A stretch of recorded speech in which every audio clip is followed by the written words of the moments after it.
My name is Sarah Irving, and what happened last month taught me that sometimes the most powerful response to family manipulation isn't anger. It's a perfectly executed legal transaction. You know that feeling when your parents call you selfish for keeping something that's rightfully yours? When they demand you sacrifice everything for the golden child who already has it all? That's exactly what mine did when they discovered I'd inherited my grandmother's $750,000 house. They didn't just ask me to share. They brought a realtor to force the sale, threatening to disown me if I didn't comply. But what they didn't know was that I'd already sold it 3 days earlier to someone they'd never expect. When they saw who was standing in that house, my mother actually screamed. Before I tell you how my sister's own CEO became my secret weapon, please take a moment to like and subscribe, but only if stories about standing up to family pressure resonate with you. I'd love to know where you're watching from and what time it is there. Are you a night owl like me, or catching this with your morning coffee? Now let me take you back to where this all started. Growing up as the older daughter should have meant something, right? In most families, maybe. But in the Irving household, I learned early that birth order meant nothing compared to who could charm their way into our parents' hearts. And that person was always Melissa. While I was taking the bus to public school at 7 in the morning, my parents drove Melissa to Preston Academy, the private school that cost more than most people's annual salary. Sarah's independent, Mom would say. She doesn't need what Melissa needs. Translation: Sarah doesn't deserve what Melissa deserves. I remember sitting at the kitchen table showing Dad my straight-A report card. He glanced at it for maybe 2 seconds before asking, "Did you see Melissa's art project? She got selected for the district showcase." My perfect grades were expected. Melissa's every achievement was a miracle worthy of celebration. Ballet lessons, violin tutors, summer camps in Europe, Melissa got them all. When I asked to join the school debate team, which required a $200 fee, Dad said we needed to prioritize spending. That same week, they bought Melissa a $3,000 MacBook for her creative pursuits. But there was one person who saw through it all: Grandma Eleanor. While my parents fawned over Melissa's rehearsals and recitals, Grandma would quietly slip into my room. "How's my brilliant girl?" she'd ask, genuinely interested in my robotics club projects and my part-time job at the library. "Why do they love her more, Grandma?" I asked one night when I was 16, after my parents missed my National Honor Society induction to attend Melissa's dance recital. She pulled me close, her lavender perfume wrapping around me like armor. "They don't love her more, sweetheart. They love themselves more, and Melissa reflects what they wish they were. You, my dear Sarah, reflect who they actually are: hardworking, practical, unadorned, and that terrifies them." I built my life on those words. While Melissa floated through college on our parents' dime, I worked 3 jobs to pay my way through state school. While she found herself through 6 changed majors, I graduated with honors in accounting. Boring? Maybe. Practical? Absolutely. The day I got my CPA license, Grandma was the only one who came to celebrate. My parents were in Cabo, celebrating Melissa's engagement to a man she'd known for 3 months. The engagement that would end 4 months later, naturally. You'd think after years of being overlooked, I'd get used to it. But some moments cut deeper than others, leaving scars that remind you exactly where you stand in your family's hierarchy. My 25th birthday fell on a Saturday. I'd mentioned it casually a few times, nothing pushy, just hoping for maybe a dinner together. That morning, I woke up to silence. No calls, no texts, nothing. Around noon, I saw Mom's Facebook post. "Shopping day with my baby girl, so blessed." The photo showed her and Melissa at Nordstrom, bags in hand, champagne glasses raised. It wasn't even Melissa's birthday month. When I graduated summa cum laude, my parents sent a text. "Congrats."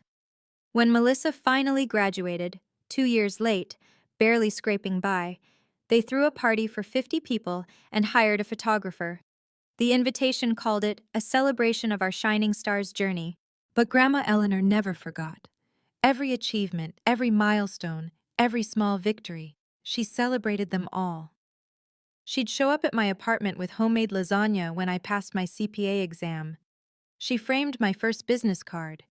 She even kept a folder of my college papers, telling everyone at her book club about her brilliant granddaughter, the accountant. "You're building something real, Sarah," she told me during one of our Sunday lunches. "Your parents might not see it, but I do. And someday when I'm gone, you'll have more than just my love to remember me by." I thought she meant photos or maybe her jewelry. I never imagined she meant the house. The house on Maple Street, where I'd spent every summer, every holiday my parents were too busy taking Melissa to competitions. The house where I learned to bake, to garden, to believe I was worth something. 3 bedrooms, 2 baths, a garden that bloomed year-round, and memories in every corner. When Grandma passed last year, I thought I'd lost my only real family. Then Attorney Mills called with the will reading appointment, and everything changed. But even then, sitting in that office, hearing my name called as the sole beneficiary of the house, I knew this wasn't the end of the story. Because in my family, what's mine has always been subject to committee approval, and the committee had always ruled in favor of Melissa. The real question was, would I let them do it again? The house wasn't just a building.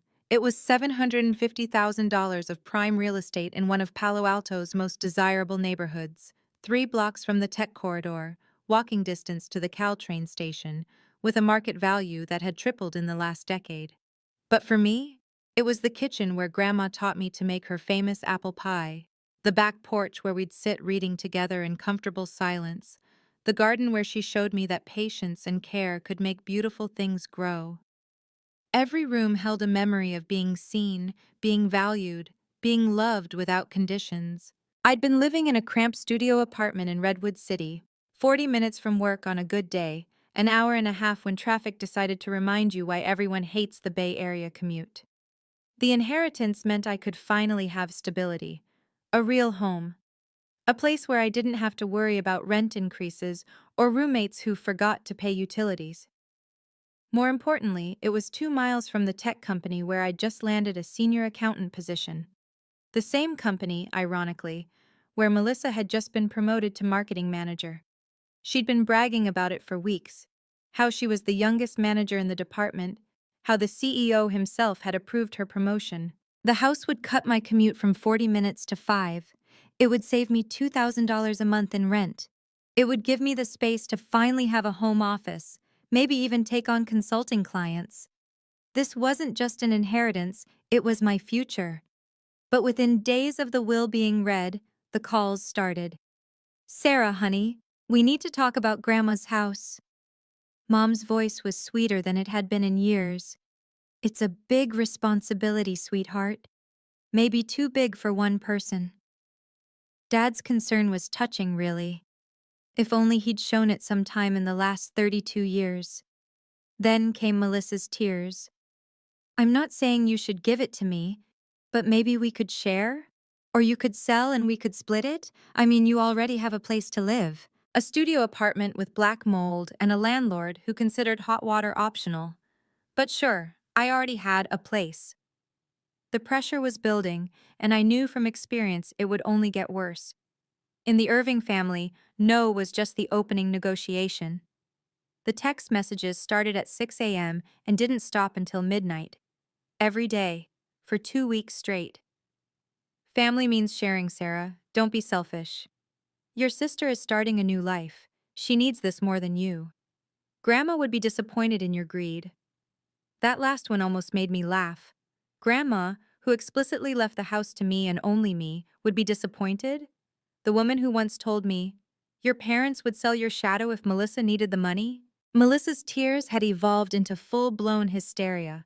She'd call sobbing about how she and her new boyfriend, yes, another one, were ready to build a life together, but couldn't afford a house in this market.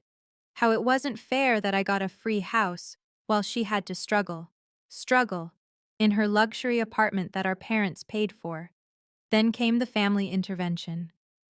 Aunt Helen, Uncle Robert, cousins I hadn't heard from in years, all suddenly concerned about family unity and fairness.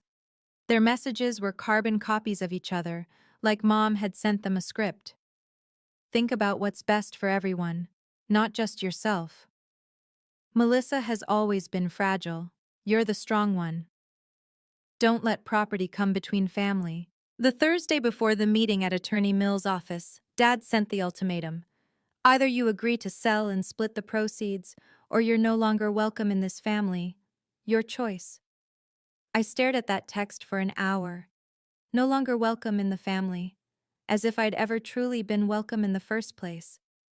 That's when my phone buzzed with a different kind of message. Unknown number. Sarah, this is Marcus Chen.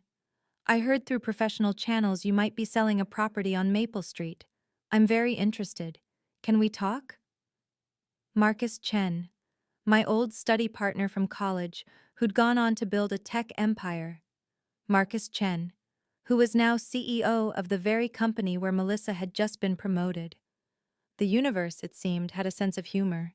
I looked at Dad's ultimatum again, then at Marcus's message. For the first time in 2 weeks, I smiled. They wanted me to sell the house? Fine, but they never specified to whom. Hi, Marcus, I typed back. Yes, let's talk, but it needs to be confidential for now. His response was immediate. Understood. I can meet tonight. And Sarah, I remember how they treated you in college. This time, you call the shots. If you've ever been the family scapegoat, the one expected to sacrifice everything while watching the golden child get handed the world, drop a comment below. I want to hear your story. How did you finally stand up for yourself? Or are you still fighting that battle? And if this resonates with you, please hit that like button and subscribe. Your support means everything, especially to those of us who grew up being told we didn't matter. Now let me tell you about the meeting that changed everything. The day my family thought they'd corner me, but walked straight into my trap instead. Attorney Mills's conference room felt smaller with my entire family crammed inside. Mom and Dad sat across from me like prosecutors. Melissa perched between them, tissues already in hand. Even Aunt Helen had shown up, for moral support. The mahogany table reflected their determined faces. They'd come prepared for war. Before we begin, Dad announced, not waiting for Attorney Mills to speak, we've brought our own real estate agent. He gestured to a woman in an aggressive red blazer. Mrs. Patterson has buyers ready, cash offers. That's premature, Attorney Mills said calmly, adjusting her glasses. Not at all, Mom interjected. We're here to settle this as a family. The will was already settled, I said quietly. Wills can be contested, Dad shot back. Undue influence, mental capacity. We've consulted lawyers. Melissa started crying on cue. I can't believe you're making us do this, Sarah. After everything our parents have done for you. Everything? I wanted to laugh, or maybe cry. Instead, I kept my face neutral, the way Grandma taught me during our chess games. Never let them see your next move, she'd said. Sarah's being selfish, Mom announced to the room, one daughter hoarding property while the other struggles. I just want fairness, Melissa whimpered. Is that too much to ask? Mrs. Patterson, the realtor, slid papers across the table. If we list today, I can have it sold within a week. The market is hot. Sarah hasn't agreed to sell, Attorney Mills reminded them. She will. Dad's voice carried that tone I knew too well, the one that preceded every ultimatum of my childhood. Because if she doesn't, she's out of this family. No holidays, no birthdays, no contact with future grandchildren, nothing. The room went silent. Even Aunt Helen looked uncomfortable. Mom reached over and squeezed Melissa's hand. Your sister needs this, Sarah. Her new position requires her to entertain clients. She needs a proper house, not that apartment. The apartment you pay for? I asked. That's temporary, Mom snapped. And it's none of your business. Attorney Mills cleared her throat. Perhaps we should get Sarah to sign, Dad interrupted. Today, now. I looked at each of their faces, so confident, so sure they'd won. My phone vibrated in my pocket. A text from Marcus. Contract signed, ready when you are. Actually, I said, standing up, there's something you should know. Sit down, Sarah, Dad's command voice, the one that used to make me freeze as a child. I remained standing. I need to tell you something. The only thing you need to tell us is yes, Mom said. Yes, you'll sell. Yes, you'll share with your sister. Yes, you'll stop being difficult. Melissa dabbed her eyes. I've already told Brad we might be house shopping soon. You're embarrassing me, Sarah. Brad, this month's soulmate. I wondered if he knew about Kevin from last month, or if that had been conveniently forgotten like all of Melissa's inconvenient truths. Your sister has worked so hard for her promotion, Aunt Helen added. She deserves a house that reflects her new status. Unlike you, Dad said, his voice dripping contempt. An accountant, living in a studio. What do you need with a 3-bedroom house? She probably wants to rent it out, Melissa suggested. Make money off Grandma's death. It's disgusting. The irony of Melissa calling anyone else money-hungry while demanding my inheritance almost broke my composure. Almost. Mrs. Patterson pushed the papers closer. The offer is generous, more than fair market value. You'd each walk away with enough for a down payment. Each? I looked at the realtor. The house is mine. Don't be technical, Mom scolded. Family shares. Like you shared college tuition? I asked. Like you shared birthday celebrations? Like you shared attendance at graduations? Here we go. Dad rolled his eyes. Poor Sarah and her grudges. You got Grandma's attention, Melissa accused. Every Sunday, every holiday. You monopolized her. The least you can do is share what she left behind. Attorney Mills shifted uncomfortably. The will is clear. Wills can be broken, Dad stated. I've already spoken to lawyers. Undue influence is real. An old woman, isolated by one granddaughter from the rest of the family. That's a lie, I said quietly. Is it? Mom challenged. You were always at her house, always filling her head with stories about how unfair we were, turning her against Melissa. My phone buzzed again. Marcus. En route.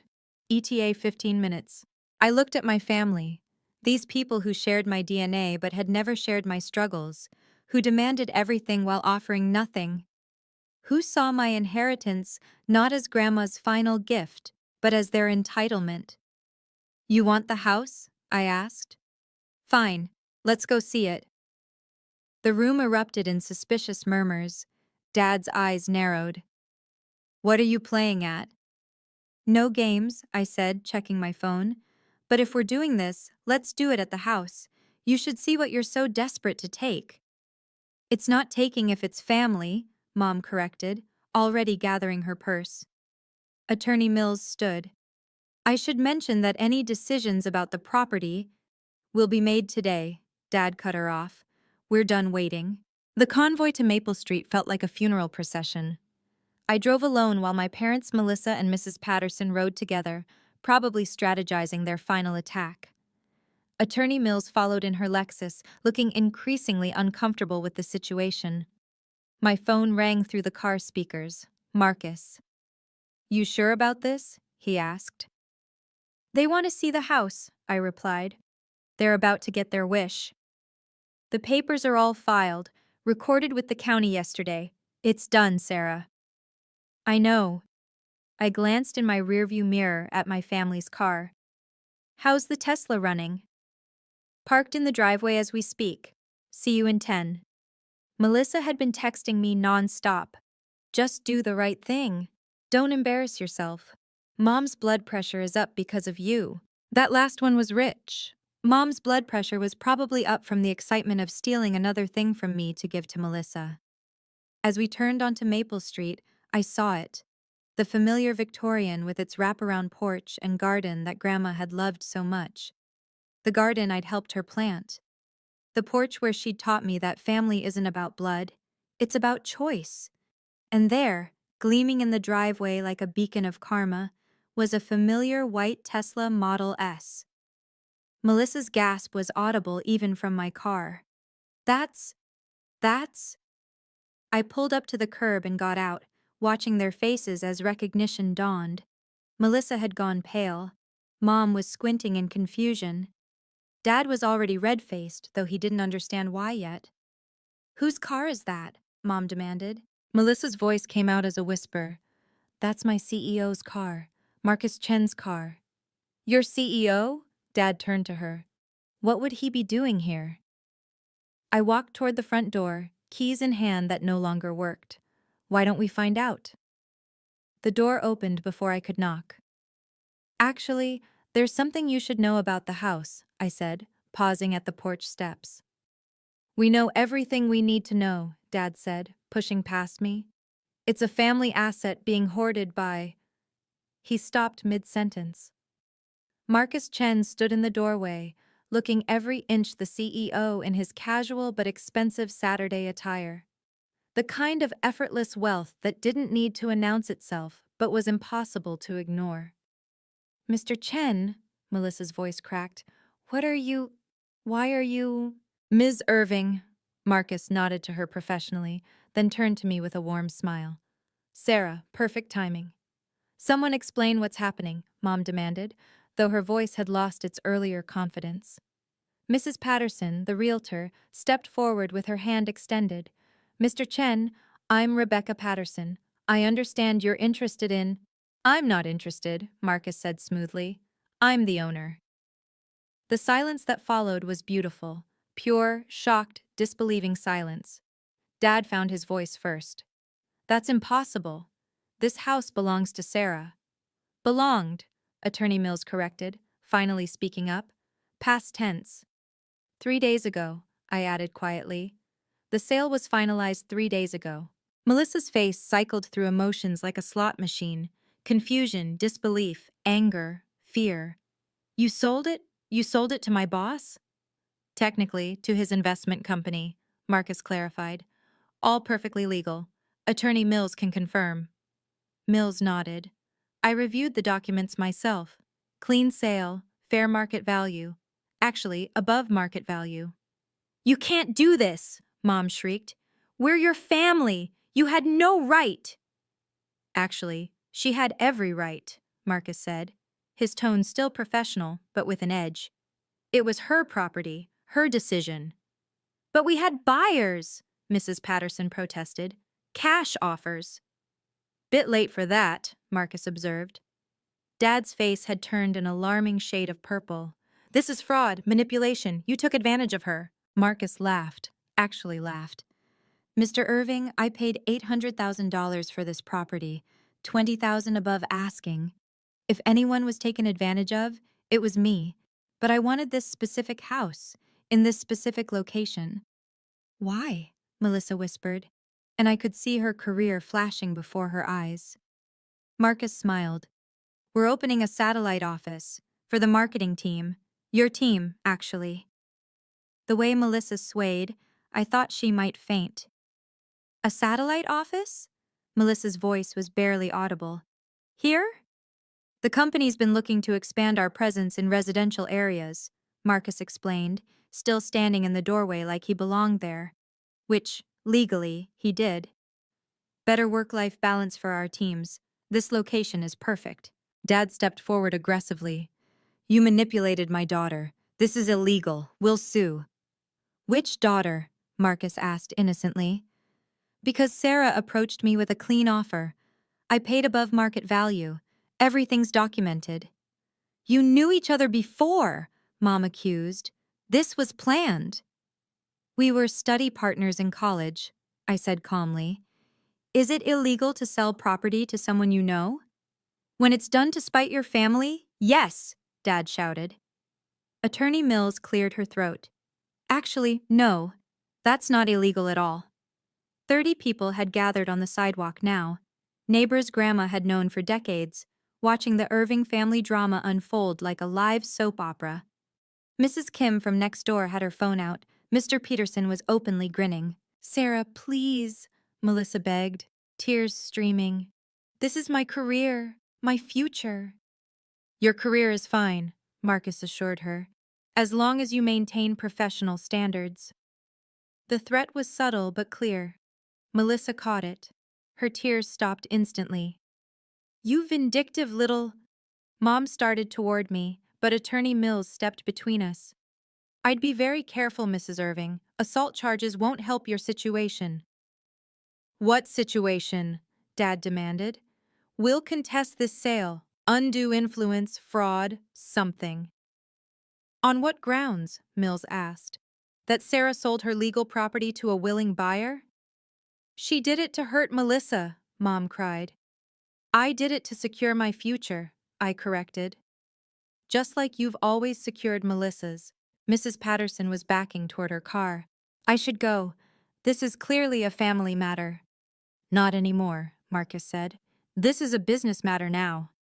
You haven't heard the best part, I said, finding my voice stronger than it had ever been with them. I have a 10-year lease agreement, below market rent. I'll be living here while you, I looked at Melissa, work here. Melissa made a sound like a wounded animal. You'll be here? Every day? Every single day, I confirmed. Your big promotion, your fancy new office, it'll be in Grandma's house, with me as your landlord's tenant. This can't be happening, Melissa whispered, gripping Mom's arm. He can't make me work here, that's harassment or something. Marcus's expression remained professionally neutral. The marketing team needs collaborative space. This house has been designated for that purpose. You're welcome to request a transfer to another team, of course. The implied demotion hung in the air like smoke. You planned this together. Dad pointed between Marcus and me. This is conspiracy. It's business, Marcus corrected. Sarah needed a buyer. I needed a property. We both got what we wanted. What about what we want? Mom shrieked. What about Melissa's needs? What about them? I asked, genuinely curious. For 32 years, everything has been about Melissa's needs, her education, her hobbies, her dreams, her failures that you paid to fix. When was it ever about what I needed? You never needed anything, Dad shot back. You were always independent, strong, you didn't need us. Because you never offered. The words exploded from me. I wasn't independent by choice. I was independent by necessity, because every resource, every moment of attention, every penny went to her. The neighbors were recording everything now. Mrs. Kim had been joined by her daughter. The Petersons' teenage son was live streaming. We should discuss this privately, Attorney Mills suggested. No, I said.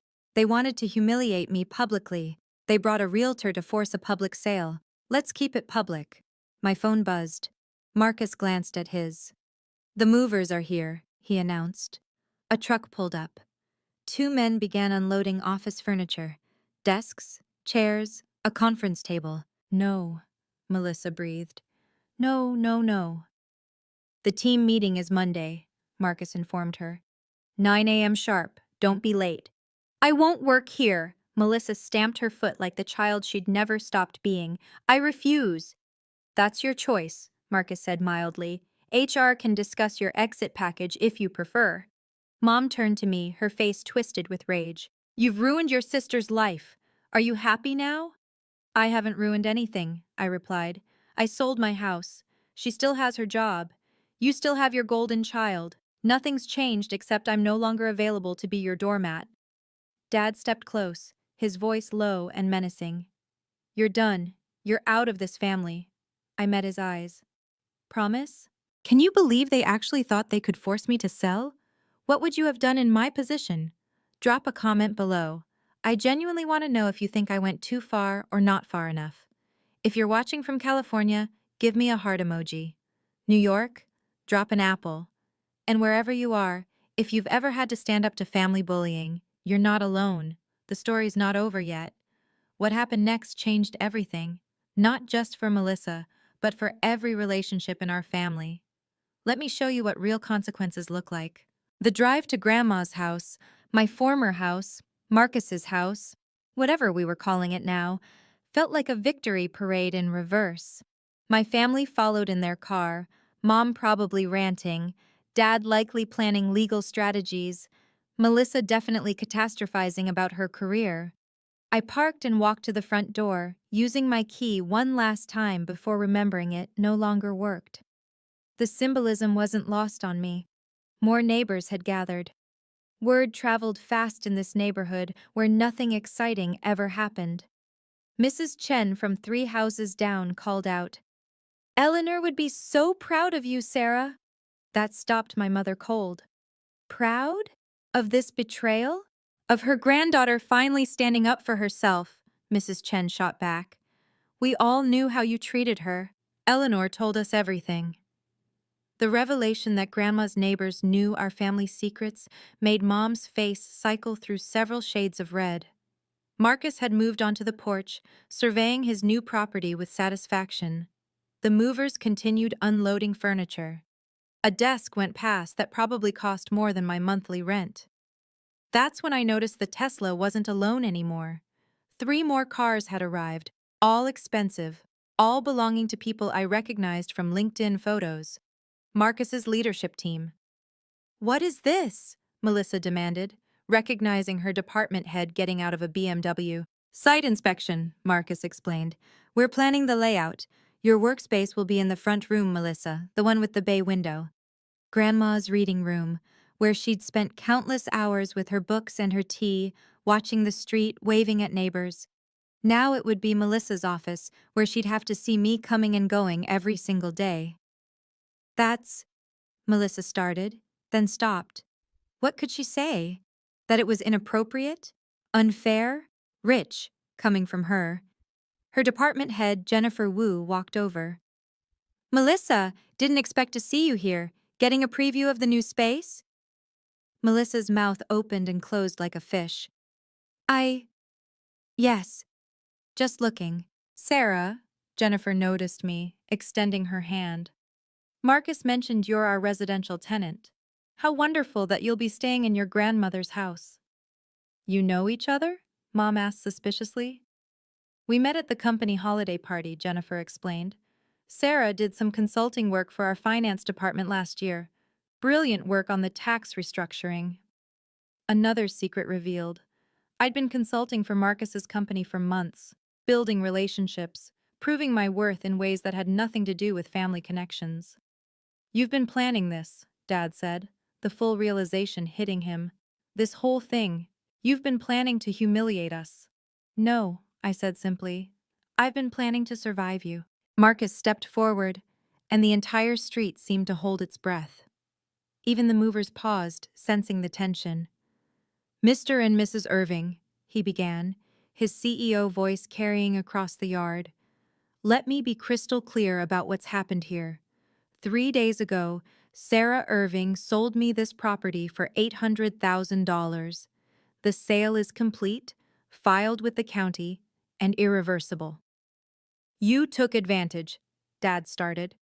"I took advantage of a fair market opportunity," Marcus cut him off. "Sarah needed a buyer who would respect her attachment to this property. I needed a location for our satellite office. We both won." "And Melissa?" Mom's voice cracked. "What about our daughter?" "Which one?" Marcus asked pointedly. "Because from what I've observed, you only seem concerned about one of them." Melissa stepped forward, mascara running. "Mr. Chen, please, this is my family, my sister. Can't we work something out?" "We have," he said. "You'll report here Monday for team meetings. Sarah will be residing upstairs per our lease agreement. You'll maintain professional boundaries. Any harassment of our tenant will result in immediate termination." "Harassment?" Melissa gasped. "She's my sister." "Who you tried to force out of her inheritance," Jennifer Wu added, clearly having been briefed. "That ends now." The neighbors were eating this up. Mr. Peterson actually had popcorn. Where did he even get popcorn? "This is extortion," Dad sputtered. Attorney Mills, who'd been silent, finally spoke. "Actually, it's consequences. Something your family seems unfamiliar with." "Janet!" Mom gasped. "You're supposed to be neutral." "I am neutral," Mills replied. "I'm also honest. Your mother, Mrs. Irving, specifically excluded you from any decision-making about this property. She told me, and I quote, 'Linda and Robert will try to take this from Sarah. Don't let them.'" The silence was deafening. "Grandma said that?" I asked, my voice small. Mills nodded. "She knew exactly what she was doing. She also knew Sarah would need protection from family pressure. That's why she insisted on the specific language in the will. No sharing clauses, no family override provisions. Just Sarah. She turned our mother against us, Mom accused. No, Mrs. Kim called out. Eleanor saw who you really were. We all did. The way you'd parade Melissa around while Sarah walked behind. The birthday parties you threw for one daughter while forgetting the other existed. That's private family business, Dad roared. Not when you're screaming on my new lawn, Marcus observed. Which, by the way, you're trespassing on. Unless Sarah invites you in, you need to leave. Everyone turned to look at me. My family, the neighbors, Marcus, his team, waiting for my decision. The sale is legal, Attorney Mills continued, pulling documents from her briefcase. Here's the deed transfer, filed with Santa Clara County 3 days ago. The title search, clean. The purchase agreement, signed and notarized. Every single document is in order. She spread them on the hood of her Lexus like evidence in a court case. Sarah had full legal right to sell, Mills continued. No liens, no encumbrances, no other claims. Your threats of contesting the will? Empty. The statute of limitations for undue influence claims requires proof of manipulation at the time of signing. Eleanor was evaluated by 2 separate physicians before finalizing her will. Both confirmed she was of sound mind. You knew about this? Dad accused Mills. I knew Sarah was considering a sale. It's not my job to inform you of her legal decisions. But family, Mom started. Has no legal standing here, Mills finished. Sarah owns nothing to you regarding this property. She never did. Marcus pulled out his phone. I have the wire transfer records here. $800,000, cleared 3 days ago. Would you like to see them? This is disgusting, Mom spat. Using money to destroy family bonds. The only thing destroyed here is your assumption that you could control Sarah forever, Marcus replied. I watched Melissa process everything. Her boss owned her new office. Her office was in the house she'd tried to steal from me. She'd have to see me every day, knowing I could have made her homeless with my inheritance, but instead chose to protect myself. There's more, I said quietly, finding my voice. The lease agreement includes a clause. I have right of first refusal if Marcus ever sells, at the original purchase price. What? Dad's head snapped toward me. It means, Attorney Mills explained, that Sarah can buy the house back for exactly what Marcus paid, whenever he decides to sell. She's not just a tenant, she's a future owner with protected rights. That's... Mom struggled for words. That's planning. Long-term planning. Something you never taught me, I said. But Grandma did. She said the best revenge isn't emotional, it's contractual. Marcus smiled. Your grandmother sounds like she was a wise woman. She was, I said, looking directly at my parents. She saw what you never did, that I wasn't weak because I was quiet. I was watching, learning, waiting. For what? Melissa asked. For the moment you tried to take the one thing that was truly mine. And look, I gestured to the papers, the house, the witnesses. Here we are. So let me understand this, Melissa said slowly, her marketing brain finally catching up. I have to work in this house. My office will be in Grandma's reading room, and you'll be living upstairs. Correct, Marcus confirmed. And if I refuse? That's your choice. But refusing a reasonable work assignment would be considered insubordination. This isn't reasonable, she protested. This is punishment. This is business, Jennifer Wu interjected. The location was chosen for its proximity to client bases and the residential feel we want for creative sessions. Your personal connection to the property is irrelevant. Irrelevant? Mom shrieked. My daughter has to work in a house she should have inherited. Should have? I asked. Based on what? Being born second? Being prettier? Being more loved? Based on need, Dad shouted. She needs it more. No, I said firmly. She wants it more. There's a difference. I need stable housing. She wants a status symbol. I need freedom from your manipulation. She wants another toy you'll buy her. How dare you? Mom started toward me again. Marcus stepped between us. "Mrs. Irving, you're trespassing on private property. Leave now or I'll call the police." "You wouldn't dare," Dad challenged. Marcus already had his phone out. "Santa Clara Police? Yes, I need assistance with trespassers at 427 Maple Street." "We're leaving." Mom grabbed Dad's arm. "But this isn't over." "Actually, it is," I said. "The house is sold. The contracts are signed. Melissa starts her new office arrangement Monday, and I'll be living my life, in my home, on my terms." "Your home?" Melissa laughed bitterly. "You're a tenant." "With a 10-year lease at below-market rent and the right to buy it back," I reminded her. "Which is more claim than you'll ever have." The police cruiser rounded the corner, lights off but visible. My parents backed toward their car. "You've chosen strangers over family," Mom said, her final shot. "No," I corrected. "I've chosen myself over people who never chose me." "This is all your fault," Melissa hissed at me. "When Mr. Chen gets tired of his little game, when you're alone with no family, remember you did this." "I'll remember," I promised. "Every morning when I wake up in my grandmother's house, every evening when I tend her garden, every time I don't have to beg for scraps of respect from people who should have loved me equally." They left then, Mom crying dramatically, Dad red-faced and muttering about lawyers, Melissa silent and shell-shocked. The aftermath was swift and brutal. Within an hour, Mom had posted on Facebook, "Heartbroken. When money matters more than mother's love, some daughters are just born cruel." Aunt Helen called me 15 minutes later. "Sarah, what really happened? Your mom's saying you sold the house to spite them." "I sold my house to someone who offered above market value," I said simply. "The fact that he happens to be Melissa's CEO is just coincidence." Helen laughed. Actually, laughed. "Coincidence my ass. Good for you, kid.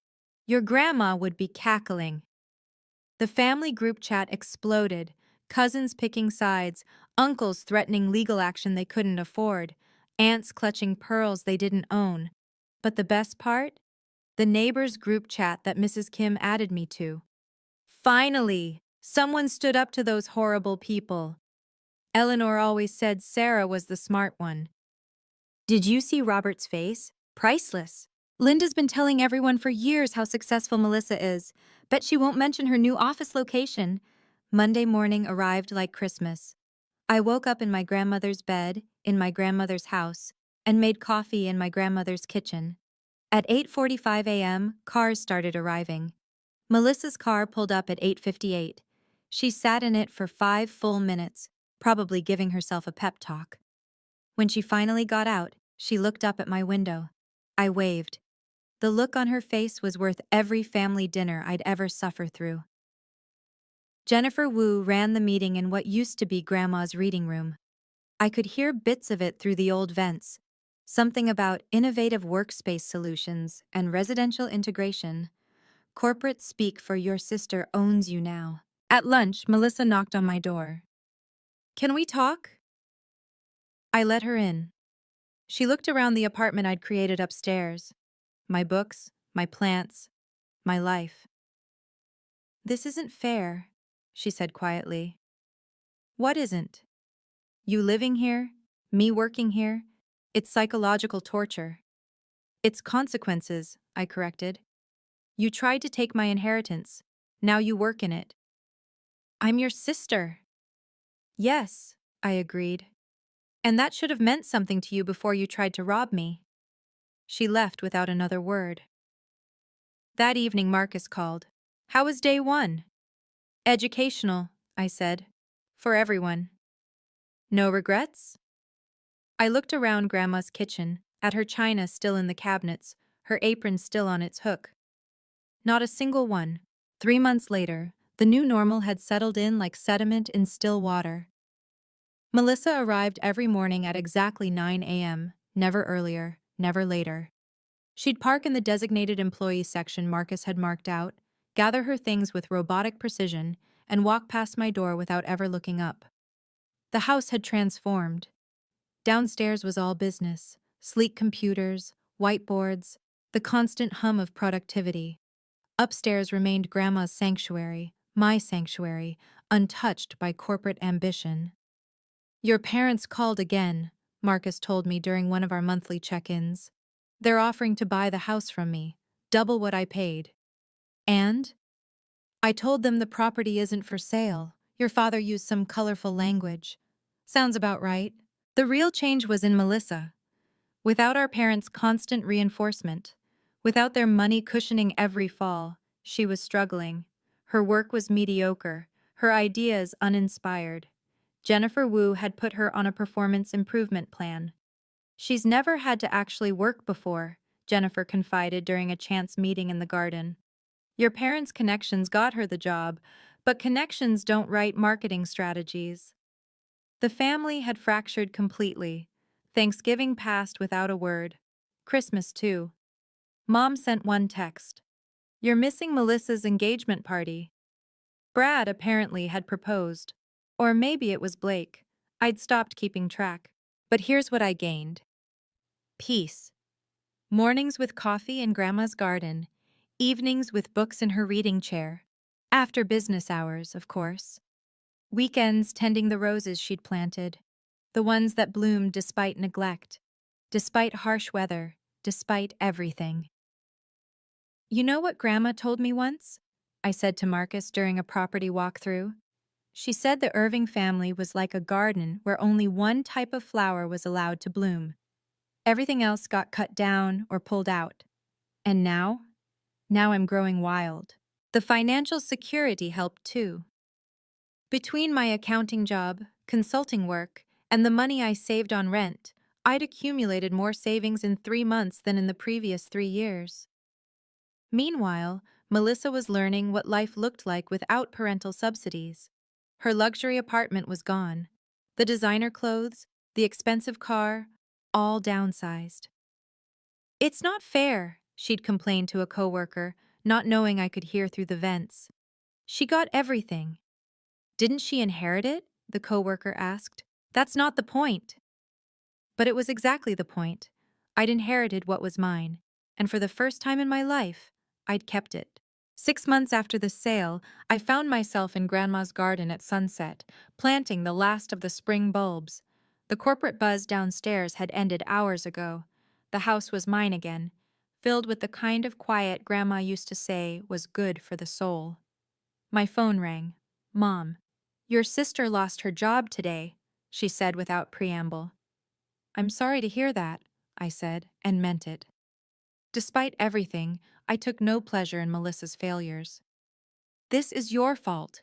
The stress of working in that house, seeing you every day, it destroyed her performance." Her performance was her responsibility. Family helps family, Sarah. Family respects family, Mom. You taught me that. Just not the way you intended. She hung up. Marcus called an hour later. "Melissa's termination was performance-based. Nothing to do with the property situation. I wanted you to hear that from me." "I know," I said. "I've heard her work calls through the vents. She was coasting on charm in a job that required substance." "You could have helped her," he suggested gently.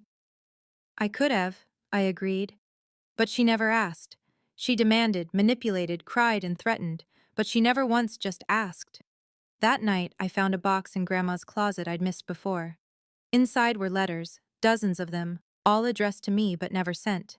I opened one at random. "My dearest Sarah, I watch them dim your light and it breaks my heart. But I see the fire in you they're trying to extinguish. It's not gone, just hidden. One day, you'll have the chance to let it burn bright. When that day comes, don't hesitate. Don't feel guilty. Take what's yours and build the life you deserve. All my love, Grandma." The date was 3 years ago. She'd been planning this even then. The house was quiet now without the daily office chaos. Marcus had moved the marketing team to a proper commercial space after Melissa's departure. He'd only needed the house for 6 months to make his point. But my lease remained ironclad. 10 years of security at a rate that would let me save, invest, build. "You won," Melissa had texted me that morning. "Happy?" "I'm free," I'd responded. "There's a difference." The garden bloomed around me as spring arrived in full force. Every plant Grandma had loved, every flower she'd tended, came back stronger than ever. The neighbors stopped by regularly now, sharing stories of Grandma I'd never heard, treating me like I belonged here. Because I did. Your parents are selling their house, Mrs. Kim mentioned over tea. Moving to Arizona, said something about starting fresh where no one knows their business. Running away. It's what they did best when reality didn't match their narrative. But I wasn't running anymore. I was planted here, in Grandma's house, in her garden, in the life she'd made possible for me. Not out of spite or revenge, but out of love. Self-love. The kind Grandma had tried to teach me. The kind my parents had tried to beat out of me. The kind that bloomed anyway. Family isn't who you're born to, Grandma had written in another letter. It's who stands by you when standing by you costs them something. By that definition, I'd lost nothing and gained everything. Thank you for listening to my story. I know it was long, but family drama always is, isn't it? If you've ever had to choose between keeping the peace and keeping your self-respect, I'd love to hear about it in the comments. What boundaries did you have to set? What did it cost you? What did you gain? And if you think I did the right thing, hit that like button. If you think I went too far, tell me why. I genuinely want to understand different perspectives. Subscribe if you want more stories about standing up to family manipulation with strategy, not screaming. Until next time, remember, the best revenge is a legally binding contract.